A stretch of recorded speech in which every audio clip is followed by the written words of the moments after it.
एक साल होने को है और मैंने आपको अब तक बिहार और यूपी के बहुत सारे बाहुबलियों की कहानी सुनाई। ऐसे बाहुबली जिनका अपने शहर में वर्चस्व रहा है, जहां सिर्फ उनके ही नाम का सिक्का चलता था। जैसे बिहार के सिवान में साहेब ऑफ सिवान कहे जाने वाले साहबुद्दीन का सिक्का चलता था, वैसे ही यूपी के गाजीपुर पे मुख्तार अंसारी का। लेकिन इलाहाबाद का बाहुबली अतीक अहमद इन सभी से बिल्कुल अलग था। एक ऐसा बाहुबली जिसने राजनीति में आने के बाद भी गुंडई नहीं छोड़ी। इस अतीक अहमद के बारे में तो आपने कई कहानी सुनी होगी आज तक कि कैसे ये इलाहाबादी बमबाज बाहुबली अपने शहर के हर खाली मकान और जमीन पर कब्जा कर लेता था। आतंक ऐसा था कि सोनिया गांधी के रिश्तेदार के जमीन पर भी कब्जा कर लिया। कैसे उसने संपत्ति बटोरने की धुन में कब्रिस्तान तक के जमीन को नहीं छोड़ा, उस पर भी कब्जा किया। और कैसे उसने इलाहाबाद में अपना आतंक बना कर रखा, कायम रखा, लोगों को डराया धमकाया। कैसे उसने अपने वर्चस्व के लिए एक विधायक तक की सरेआम हत्या कर दी, वो भी तब जब वो खुद देश के संसद भवन का माननीय बन चुका था। लेकिन एक बात जान लीजिए, अतीक का रसूख भले ही इलाहाबाद तक सीमित था, लेकिन उसका सपना देश के सबसे बड़े लोगों में शामिल होना था। और उसने 11,000 करोड़ रुपए तक की संपत्ति जमा कर ली थी। जी हां, 11,000 करोड़ रुपए, देश के कई नामी बिजनेसमैन से भी ज्यादा। लेकिन अतीक का जो ये सपना था ना, बड़ा आदमी बनने का और दिखने का, उसी सिलसिले में उसने उत्तर प्रदेश के नोएडा में अपने लिए करोड़ों का एक बंगला बनवाया था, जिसका नाम उसने रखा था मन्नत। मुंबई के बांद्रा में शाहरुख खान के घर के तर्ज पर ही उसने ये नाम रखा था मन्नत, जहां से नोएडा में उस बंगले से अतीक की रंगबाजी चलती थी। उसके रंगबाजी का वो दौर था जब वो नोएडा में भी अपना खौफ फैला रहा था, क्योंकि बस इलाहाबाद तक में अतीक का पेट कहां भरने वाला था। लखनऊ से होते हुए अब अतीक का जलवा जो है, उसका आतंक, वो नोएडा में भी फैलने लगा था। और अपना आतंक फैलाने के लिए और जुर्म का साम्राज्य बड़ा करने के लिए उसके पास सिर्फ एक तरीका था, जमीन और मकान पर कब्जा कर लेना। लेकिन नोएडा कोई इलाहाबाद थोड़ी था जो किसी के मकान पर भी कब्जा कर लो जाकर। लेकिन अतीक भी तो अतीक था। वो तब तक एक एमपी बन चुका था, उसको दिल्ली में घर मिल चुका था जो एक सांसद को मिलता है। तो नोएडा में उसकी पहुंच अब और दूर तक बन गई थी। उससे भी बड़ी बात, यूपी में ही नोएडा है, जहां सरकार किसी का भी हो, लेकिन दबदबा तो अतीक का ही था। वो इसलिए क्योंकि वो इलाहाबाद का एक ऐसा बाहुबली था जिसका बहुत ही तगड़ा पॉलिटिकल कनेक्शन था। मुलायम और अखिलेश से लेकर मायावती तक के साथ उसके संबंध थे। और उस समय तो सरकार भी समाजवादी पार्टी की ही थी। तो बस नोएडा में भी जमीन और प्लॉट के लिए अतीक ने ऐसा आतंक मचाया कि वो एक किस्सा बन गया। लेकिन चूंकि यूपी में सरकार उसकी थी तो बात दब गई थी।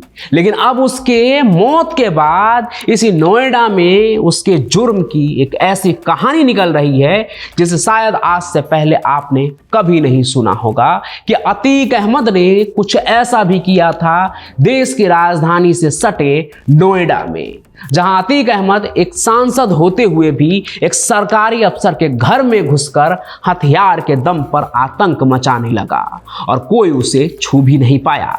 आखिर क्या है वो कहानी, आइए आपको एकदम डिटेल में आज बताते हैं। तो ये साल 2005 की बात है, जब इलाहाबाद का माफिया डॉन अतीक अहमद नोएडा में अपनी धाक जमाने निकला था। संगम नगरी इलाहाबाद में तो पहले ही उसकी खौफनाक कहानियां कुख्यात थी, लेकिन अब उसके आतंक के निशाने पर नोएडा का एक बड़ा सरकारी अफसर आने वाला था। उस वक्त अतीक अहमद समाजवादी पार्टी का सांसद था, जैसा कि मैंने पहले भी बताया, और प्रदेश में मुलायम सिंह यादव की सरकार थी, यानी कि उसके ही पार्टी की सरकार थी। इस वजह से अतीक की ताकत और भी दुगनी थी। अतीक जो चाहता था वो करवा लेता था। गुंडा तो वो था ही, साथ में सत्ता की सरपरस्ती भी उसे मिल गई थी। अपने इसी ताकत के मद में चूर होकर वो नोएडा जैसे हाई प्रोफाइल इलाकों में भी अपने दबदबे को खुलेआम दिखाने लगा। जहां वो चाहता था कि नोएडा के सेक्टर 88 के आसपास में जो इंडस्ट्रियल प्लॉट्स है वो उसके करीबी लोगों को ही मिले, उनके नाम से ही अलॉटमेंट निकले। इसके लिए उसने सीधे नोएडा अथॉरिटी के चेयरमैन राकेश बहादुर पर दबाव डालने का फैसला किया।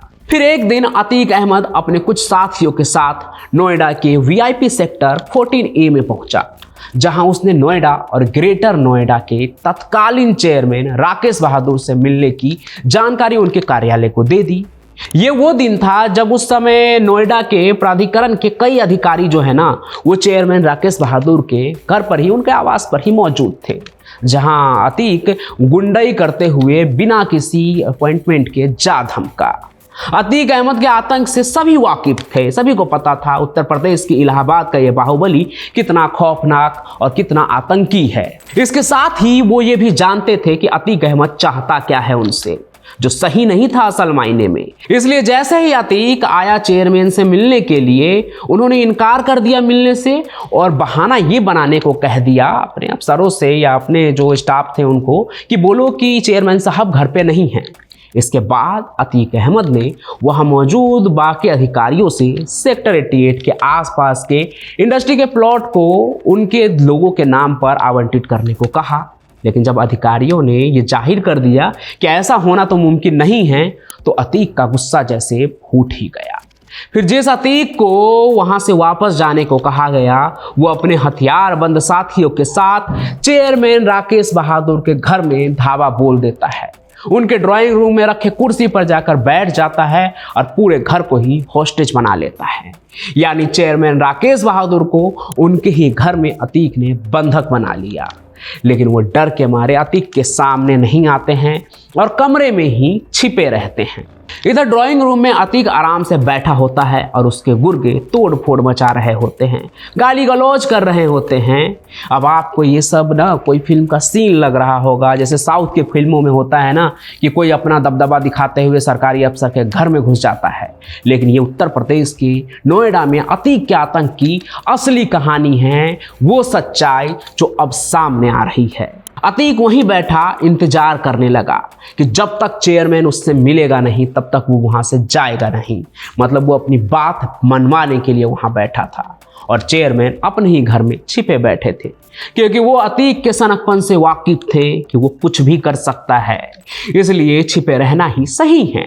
अतीक ने उन्हें लगभग 2 घंटे तक घर में बंधक बनाकर रखा। इस बीच उनके गिरोह के लोग जो है वो तोड़ फोड़ मचाते रहे, गालियां दी, चेयरमैन के स्टाफ को धमकाया, डराया और फिर अंत में वहां से चला गया। इस घटना के बाद जैसे ही खबर बाहर निकली, अधिकारियों के बीच हड़कंप मच गया। यूपी की ब्यूरोक्रेसी डर के साए में आ गई कि अगर ऐसा ही करता रहा अतीक तो हमारे होने का क्या मतलब है। फिर उस समय ग्रेटर नोएडा के एक अधिकारी थे, हरीश वर्मा, जिन्होंने कुछ अधिकारियों से अतीक के खिलाफ एफआईआर दर्ज करने को कहा। उस समय एफआईआर भी दर्ज हुई थी, लेकिन उसके बाद क्या हुआ ये कोई नहीं जानता है। कहते हैं मामला दब गया, लेकिन कहते तो ये भी हैं कि राकेश बहादुर जो थे वो अमर सिंह के खास थे और उस वक्त अमर सिंह न केवल यूपी बल्कि केंद्र सरकार उनकी सत्ता की भी एक धुरी थे। इसलिए जब अफसरों ने अमर सिंह से अतीक के मामले की शिकायत की तो सारी घटना अमर सिंह को बताई गई कि क्या कैसे अतीक ने किया। तो बाद में ये मामला तत्कालीन मुख्यमंत्री मुलायम सिंह यादव के सामने भी पहुंचा और अमर सिंह ने अतीक अहमद को लखनऊ बुलाकर मुलायम सिंह यादव के सामने में खूब फटकार लगाई। यानी कि सत्ता के जो आला कमान थे, वो एक बाहुबली जो उनके ही सांसद थे, उनको फटकार लगा रहे थे, लेकिन कार्रवाई कुछ नहीं हुई।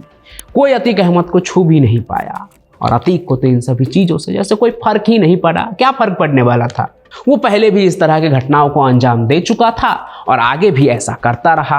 अतीक अहमद एक ऐसा भूमाफिया था जिसने ना साहित्यकार के जमीन को छोड़ा और ना ही गांधी परिवार के जमीन को।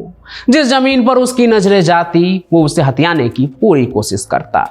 कोई ताकतवर होता तो उससे लड़ने की कोशिश करता, किसी के पास सत्ता का सपोर्ट होता तो अपनी ज़मीन को बचा लेता, नहीं तो वो ज़मीन हमेशा हमेशा के लिए अतीक की हो जाती और उसके 11,000 करोड़ की संपत्ति ऐसे ही तो बनी थी।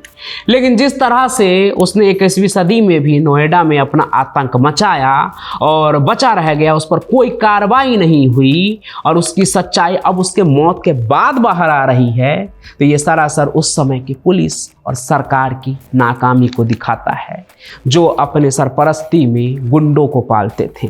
बाकी आप इस विषय पर क्या सोचते हैं, आपको क्या लगता है, वो भी कमेंट में जरूर बताइएगा। इस कहानी को लाइक कीजिए, ज़्यादा से ज़्यादा शेयर कीजिए। हमारे इस चैनल को सब्सक्राइब भी आप जरूर कर लीजिए, ताकि ऐसी ही कहानियां जब मैं लेकर आऊं तो वो आप तक पहुंचे। आप किस तरह की कहानी देखना चाहते हैं वो भी नीचे कमेंट कीजिए। कोई सवाल हो तो वो भी पूछिए, हम उस सवाल का जवाब आपको अगले वीडियो में या अपने लाइव सेशन में जरूर देंगे। बाकी मैं पंचम प्रकाश साहब से मिलता रहूंगा किसी और सफर में, किसी और क्राइम की कहानी के साथ, किसी और डॉन बाहुबली की कहानी के साथ। तब तक के लिए आपका बहुत बहुत धन्यवाद।